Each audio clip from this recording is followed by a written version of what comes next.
મહુવામાં રત્ન કલાકારોનો ભાવ વધારા માટે અવાજ માંગણીઓને લઈને મામલતદારશ્રીને આવેદનપત્ર આપ્યું.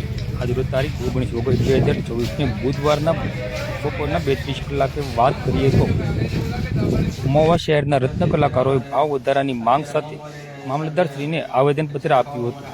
રત્ન કલાકારો દ્વારા લાંબા સમયથી ચાલી રહેલી તેમની વિવિધ માંગણીઓને લઈને રજૂઆત કરવામાં આવી હતી. ખાસ કરીને રત્ન કામના ભાવ વધારો કરવામાં આવે તેવી માંગ સાથે સંબંધિત સત્તાધીશોને આવેદનપત્ર પાઠવવામાં આવ્યું હતું. રત્ન કલાકારોએ જણાવ્યું હતું કે હાલના ભાવમાં કામ કરવું મુશ્કેલ બની રહ્યું છે, ત્યારે કામના ભાવમાં યોગ્ય વધારો કરવામાં આવે તેવી જરૂરિયાત છે. આ અંગે રત્ન કલાકારો દ્વારા યોગ્ય નિર્ણય લેવામાં આવે અને તેમની માંગણીઓનો વહેલી તકે ઉકેલ લાવવામાં આવે તેવી માંગ કરવામાં આવી છે. હવે રત્ન કલાકારોની રજૂઆતને લઈને સત્તાધીશો અને વેપારી દ્વારા શું નિર્ણય લેવામાં આવે છે તેના પર સૌની નજર રહેશે.